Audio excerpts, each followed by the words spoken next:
మధురం మధురం నీ వాక్యం నా త్రోవకు దీపం నీ వాక్యం. యేసు నామంలో మీకు శుభములు సమృద్ధిగా కలుగునుగాక. మధురం నీ వాక్యం అనే కార్యక్రమానికి స్వాగతం. ఈరోజు మనం నూతన సంవత్సర నిర్ణయములు, న్యూ ఇయర్ రెజల్యూషన్స్ అనే అంశాన్ని ధ్యానించుకుందామండి. మధురం మధురం నీ వాక్యం నా త్రోవకు దీపం నీ వాక్యం. క్రొత్త సంవత్సరం వచ్చింది కదా, అన్నిటినీ క్రొత్తగా చేస్తాను అని చెప్పారు ప్రభు. ప్రకటన దర్శన గ్రంథం 21:5 I will make all things new అన్నమాట. ఆల్ థింగ్స్లో మనం కూడా ఉన్నాం కాబట్టి ఆయన మనకి నూతన హృదయం, నూతన మనస్సు, నూతన శరీరం ఇవ్వమని అడగాలన్నమాట. ఎజికేల్ 36:26 అనమాట. అంటే 25 నుంచి చూస్తే మీలో నుంచి నేను మలినము, రోత పుట్టించి విగ్రహాలన్నీ తీసేస్తాను. అసూయ, తిండిపోతనం, సోమరితనం, గర్వం, కోపం అన్నీ తీసేసి నేను మీకు నూతన హృదయాన్ని ఇస్తాను. ఆ నూతన హృదయం ఏంటంటే యేసు ప్రభు హృదయాన్ని పరిశుద్ధాత్మ ఇస్తాడు. నూతన మనస్సుని నేను ఎక్కిస్తాను. నా ఆత్మని మీలో ఉంచి మీరు నా చట్టములు పాటించేలాగా చేస్తాను. అప్పుడు నేను మీ అన్నీ కూడా, మీ పొలాలు, మీ పని అంతా నేను ఆశీర్వదిస్తాను అని చెప్పాడు. కనుక వెనక్కి తిరిగి చూసుకోకుండా ఇప్పుడు యేసు ప్రభు చేయి పట్టుకొని మనం నడుద్దాం. అయిపోయింది, గతం నాస్తి ఏదో అంటారు కదండి. వెనక్కి తిరిగి చూడొద్దు. నేను అప్పుడు అలా చేశాను కనుక ఇలా అయింది అని కాదండి. యెషయా 43:18 మీరు పాత సంగతులు మర్చిపోండి, నేను ఇప్పుడు మీకు ఒక నూతన క్రియ జరిగించుచున్నాను. ప్రతిరోజు ఏంటంటే పరిశుద్ధాత్మ, మే ఐ హెల్ప్ యూ, నేను నీకు సాయం చేయొచ్చా, చేయి పట్టుకోనా, నేను నడిపించిన నీతి మార్గంలో అని అంటాడు. ఎందుకు పడిపోయావు, ఎందుకు ఇలా చేసావు, అలా కాదు, నువ్వు మళ్ళా లేపి మనకి నూతన జీవం అన్నమాట. కనుక ప్రతి ఒక్క సంవత్సరము ఒక అవకాశం అన్నమాట దేవుని యొక్క మార్గంలో నడవడానికి. మన జీవితాన్ని ఆయన శుభములతో నింపుతాడు. విలాప గీతంలో 3:22-23 ప్రభు ప్రేమ గతించలేదు, ఆయన కరుణ సమసిపోలేదు, ఆయన ప్రేమ, ఆయన కృప ప్రతి ఉదయం క్రొత్తగా వస్తుందండి. క్రొత్త డేట్ ఉంటుంది కదండి. అంటే నేనేమనుకుంటా అంటే ఈరోజు క్రొత్త ప్రేమ, దేవుని ప్రేమ అన్నమాట. మన తల్లిదండ్రులు విడిచిపెట్టేస్తారు కొన్నిసార్లు. పిల్లలు ఎంత బాధ పెడతారంటే వాడు చస్తే బాగుండండి అనుకుంటున్నారనమాట. అబ్బాయి ఇంకా ఈ భర్తతో నాతో కాదు, నేను వేగలేను, ఈ పిల్లలతో నాతో కాదు అంటున్నారు. కానీ ప్రభువు చెప్తారు, దేవుడు నాతో ఒకసారి మాట్లాడాడు, తల్లిదండ్రులు నేను విసిగిపోయాను అంటున్నారు కదా, భార్య కూడా ఈయనతో నేను ఉండలేను అంటున్నారు. కానీ నేను విసిగిపోనమ్మా, నేను కదా సృష్టించింది, నా పిల్లలు కదా, నేను కదా మళ్ళీ వీళ్ళ కొరకు రక్తం చెందింది, నేను విసిగిపోను, నేను నా బిడ్డని బాగు చేసుకుంటాను, ఏమైనా చేయగలవు, కథ మొత్తం మార్చగలవు. ఆయన ఎలాంటి వాడంటే ఇర్మియా 18 మీరు చదవాలండి. ఇర్మియాతో ప్రభు మాట్లాడతారు, నువ్వు కుమ్మరి వాళ్ళ ఇంటికి వెళ్ళు, నేను నీతో అక్కడ మాట్లాడతాను. అప్పుడు కుమ్మరి వాళ్ళ ఇంటికి వెళ్తాడనమాట. కుమ్మరి వాడు మట్టిని పెట్టి సారె మీద తిప్పుతూ ఉంటే కుండ మొదటిసారి సరిగా రాదండి. మళ్ళా దాన్ని మట్టి చేసి మళ్ళా ప్రయత్నం చేస్తే మళ్ళా కొన్ని లోపాలు వస్తాయి. అప్పుడు మళ్ళా విడిచిపెట్టడు. అయ్యో ఇది ఎప్పుడూ సరిగ్గా లేదని విడిచిపెట్టకుండా ఇంకొకసారి మట్టిని చేసి దాన్ని మంచి పాత్ర వచ్చే వరకు కూడా ఆ పాత్ర మీద, ఆ మట్టి మీద ఆయన పనిచేస్తున్నాడు. ప్రభు నాతో అదే చెప్తారండి. కొన్నిసార్లు మీరు ఒక లేబుల్ వేసేస్తారు కదా, యూజ్లెస్ ఫెలో అంటారు, ఇంకా బాగుపడడండి, ఇంకా త్రాగుడు నుంచి బయటపడడు, వ్యభిచారం నుంచి బయటపడడు కానీ నేను తప్పిపోయిన దాన్ని వెదకి రక్షించడానికి వచ్చాను. మిమ్మల్ని ఒక మంచి పాత్రగా తయారు చేస్తాడండి. సెయింట్ అగస్టిన్ని జ్ఞాపకం చేసుకుంటాను. ఆ తల్లి విడిచిపెట్టలేదు. మోనికా తల్లి తన కొడుకు మీద దేవుని కన్నులు పడి దేవుడు పట్టుకొని మంచి పాత్రగా చేసే వరకు అనమాట. మంచి పాత్రగా ఆయన చేయాలి. 2 తిమోతిలో 2వ అధ్యాయంలో 20వ వచనం నాకు చాలా ఇష్టం అనమాట. మంచి పాత్ర. ఎవరైతే పరిశుద్ధంగా ఉంటారో, యజమానుని ఇంట్లో చాలా చాలా ఉంటాయంట పాత్రలు. కొన్ని బంగారం, కొన్ని వెండి, కొన్ని మట్టి, కొన్ని చెక్క. కానీ దేవునికి ఇది బంగారమా, ఇది వెండియా, ఈ కులమా, ఈ ధనికురాలా అట్లా చూడరండి. కనుక దేవుడు చూసినట్లు మీరు చూడండి. మన వెనకాల ఏముంది, ఏ కులము, ఏంటి, ఏ ధనము, ఏ తెలివి చూడొద్దు. అది కాదు. ఎవరిని వాడుకుంటారంటే పరిశుద్ధంగా ఉన్న ప్రతి పాత్రని ఆయన వాడుకుంటారు. పాత్ర పరిశుద్ధంగా ఉండాలి. పరిశుద్ధమైన జలాలు పోయాలంటే పాత్ర పరిశుద్ధంగా ఉండాలి. ఆ పరిశుద్ధపరిచేది ఎవరంటే మళ్ళీ ఆయనే పరిశుద్ధపరుస్తాడనమాట. 1 తెస్సలోనిక 5:23లో పౌలు రాస్తాడనమాట. మనకు శాంతి నొసగు దేవుడు యేసుక్రీస్తు వచ్చు నాటికి మిమ్మల్ని సంపూర్ణంగా పరిశుద్ధపరచునుగాక. పరిశుద్ధాత్మ ఏం చేస్తారంటే మనలోకి వస్తే ఒక చేత్తో సబ్బు, మనం గిన్నెలు తోమేటప్పుడు ముందు సబ్బు సర్ఫ్ అనుకోండి, తర్వాత నీళ్ళతో కడుగుతాం. పరిశుద్ధాత్మ ఒక చేత్తో దేవుని వాక్యం అనే సబ్బు తీసుకుంటారు, ఇంకో చేత్తో యేసు ప్రభు రక్తం. సబ్బు రక్తం అన్నమాట. మనం బట్టలు ఉతికేటప్పుడు సబ్బు నీళ్ళలాగా అలా ప్రతిరోజు మనల్ని పరిశుద్ధపరుస్తారండి. అందుకే ఆయన పేరు పరిశుద్ధాత్మ. లేకపోతే శిక్షించాలి అంటే వెంటనే శిక్షిస్తే ఎవరు ఉండరండి. నేను అదే అనుకుంటాను. సెకారియా, నేను ముసలివాడు, నా భార్య కూడా ముసలి కదా, వయసు మళ్ళింది, ఎలా గర్భం ధరిస్తుంది, అవిశ్వాసపు మాటలు మాట్లాడగానే నువ్వు నమ్మవా దేవుని మాట, అది జరిగే వరకు నువ్వు మూగవాడై ఉంటావు. నేను అనుకుంటా ఇప్పుడు దేవుడు అలా వెంటనే శిక్షిస్తే ఎవరు ఉంటాం కదా. యేసు ప్రభు అలా శిక్షించడానికి రాలేదండి, ఆయన మనల్ని రక్షించడానికి వచ్చాడు. కనుక let us begin our new year with Jesus అన్నమాట. జీసస్ అంటే వాక్యమే. కాబట్టి మీరు ఈ సంవత్సరము ఎట్లా అంటే పరిశుద్ధాత్మ సంవత్సరంగా డిక్లేర్ చేసుకోండి. ఆ తర్వాత దేవుని యొక్క వాక్యం అన్నమాట. దేవుని యొక్క వాక్యం మనలోనికి వచ్చినప్పుడు పరిశుద్ధాత్మ కూడా వస్తారనమాట. వాక్యం మిమ్మల్ని ప్రతిరోజు శుద్ధి చేస్తుందండి. నేను మీతో చెప్పిన మాటల వల్ల మీరు ఇప్పుడు శుద్ధులైతిరి అంటారు యోహాన్ 15:3లో. రోజు శరీరాన్ని ఎలా నీళ్ళతో కడుక్కుంటాం కదా, అలాగే మన హృదయం ఆత్మని కూడా వాక్యం అనే నీళ్ళతో కడుక్కోవాలండి. బ్యాప్టిజం అంటారు.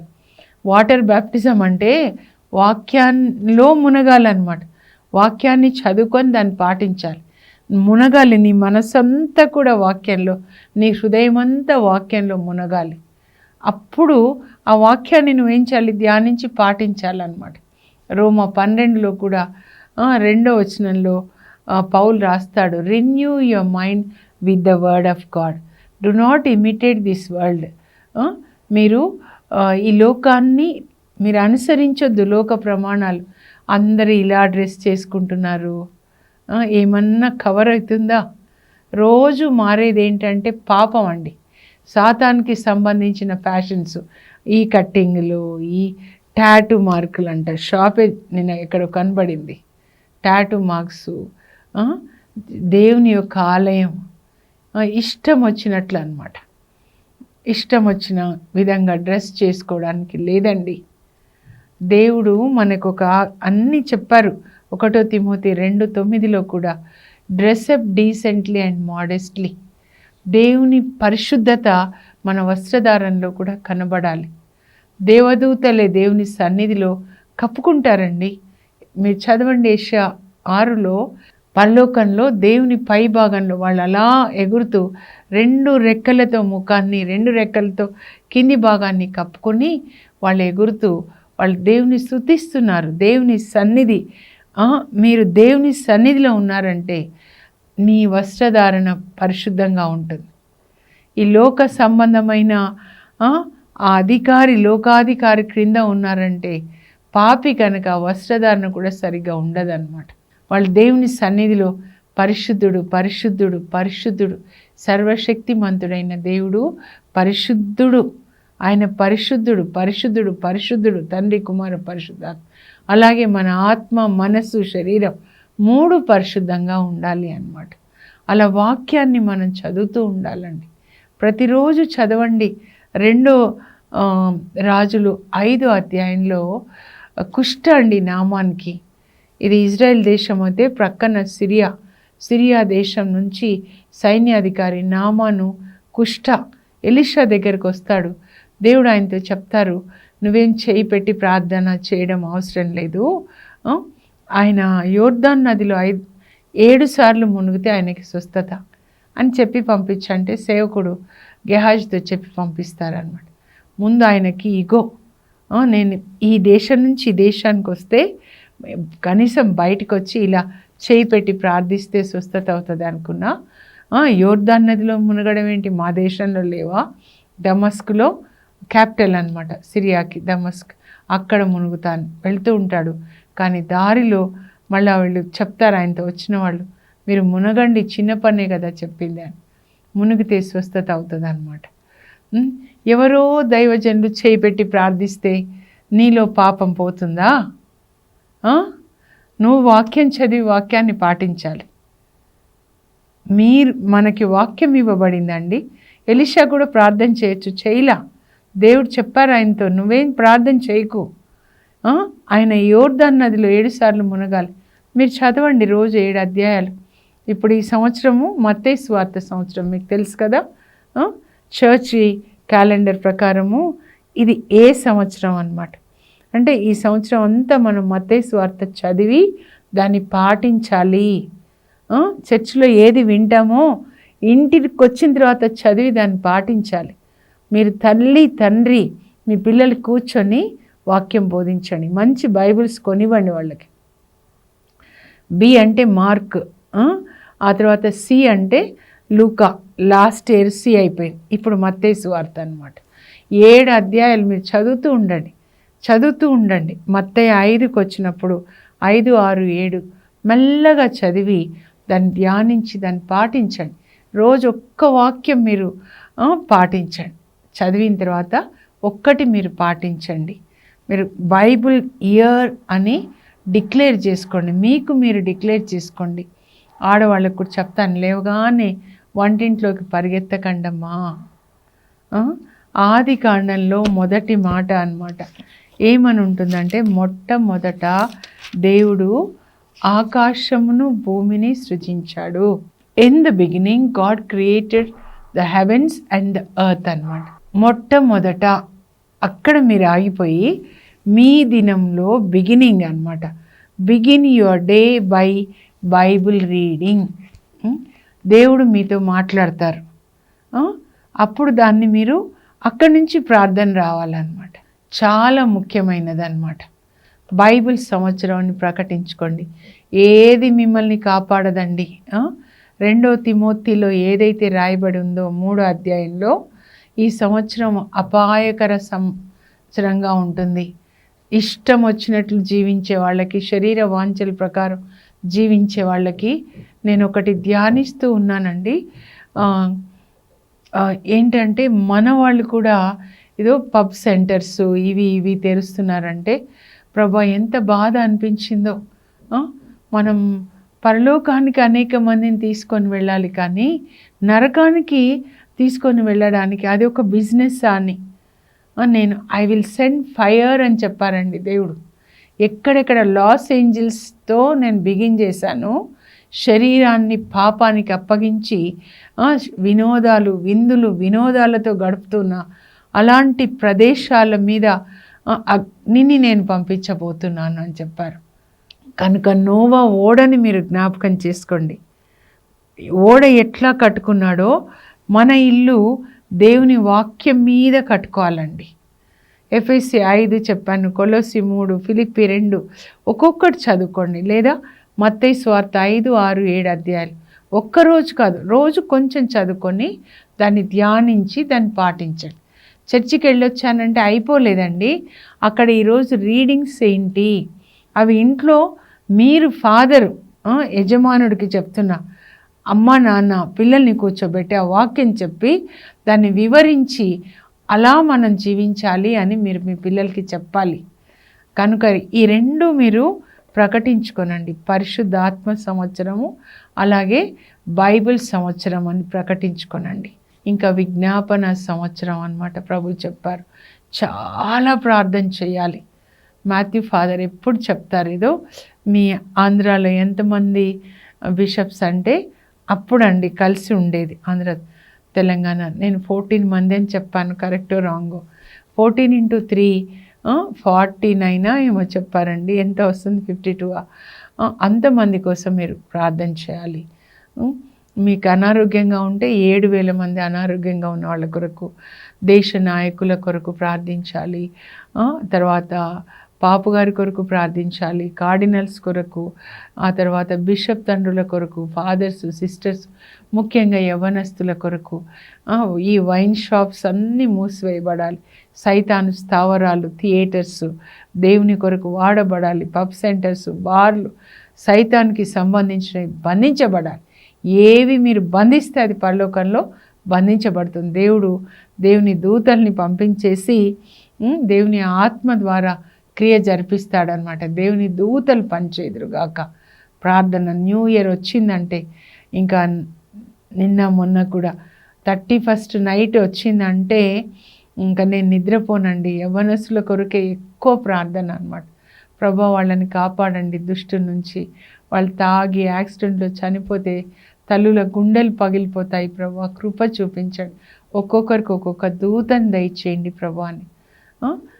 కొన్ని నేను చదువుతానండి, మీరు రాసుకోనండి. నూతన సంవత్సర నిర్ణయములు 2026.